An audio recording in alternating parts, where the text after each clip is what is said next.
സംസ്കാരവും ചിന്താ രീതി മാറണം. നമ്മളൊക്കെ മുഅ്മിനീങ്ങളല്ലേ, നമുക്ക് അറബി അറിയില്ലെങ്കിൽ മലയാളം അറിയില്ലേ? നമുക്ക് പറ്റിയ ഖുർആന്റെ പരിഭാഷകളുണ്ടല്ലോ.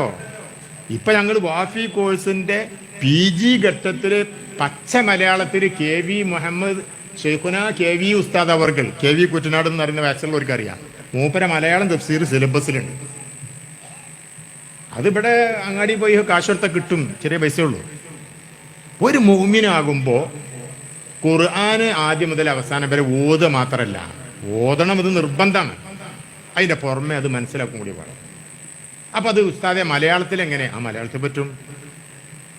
മലയാളത്തിൽ എന്തുകൊണ്ട് പറ്റൂല?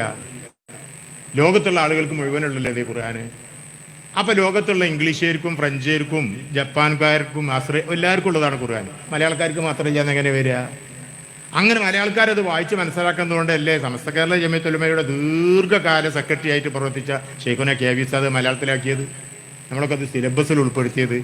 അത് എന്തിനാന്ന് ചോദിച്ചാൽ ഓതുണീൻ്റെ പുറമെ അതൊക്കെ ഒന്ന് വായിച്ച് മനസ്സിലാക്കിയിട്ട് അത് ഒന്ന് ആദ്യാവസാനം കണ്ണോടിച്ചാൽ അത് ഞാനും നിങ്ങളും കണക്കാക്കൊണ്ടല്ല, അത് അള്ളാൻ്റെ കലാമാണ്. അതിന് നമ്മളറിയാത്ത ഒരു സ്വാധീനമുണ്ട്. അത് നമ്മളറിയാതെ നമ്മുടെ മനസ്സിൽ കയറിയിട്ട് ഒരു കുടിയിരിക്കലുണ്ട്. അത് നടക്കാൻ വേണ്ടിയിട്ടാണ്. മിഷ്കാത്ത് തന്നെ ഈ കിതാബിൻ്റെ പരിഭാഷ ഉണ്ട്. ഇപ്പം അത് പ്രിന്റ് ചെയ്യപ്പെടുന്നുണ്ടോയെന്ന് അറിയില്ല. ഞങ്ങളൊക്കെ പള്ളിക്ക് പോകുന്ന കാലത്ത് മൈലാപ്പൂർ ഷൗക്കത്താരി മൗലവിയായിട്ട് അത് മലയാളത്തിലാക്കിയിട്ടുണ്ട്. നമ്മളൊക്കെ ചിലപ്പം വിചാരിച്ചു, അല്ലാഹുവേ ഈ ആൾക്കാരൊക്കെ അവിടെ ജീവിച്ചു പോയിന് മിഷ്കാത്ത് മലയാളത്തിലാക്കിയത് തന്നെ മതി. അള്ളാൻ്റെ കലാം ആൾക്കാർക്ക് മനസ്സിലാക്കുന്ന തരത്തിൽ വായിക്കാൻ പറ്റുന്ന തരത്തിലാക്കിയത് മതി. ഓതൽ പിന്നെ പറയണ്ടേ.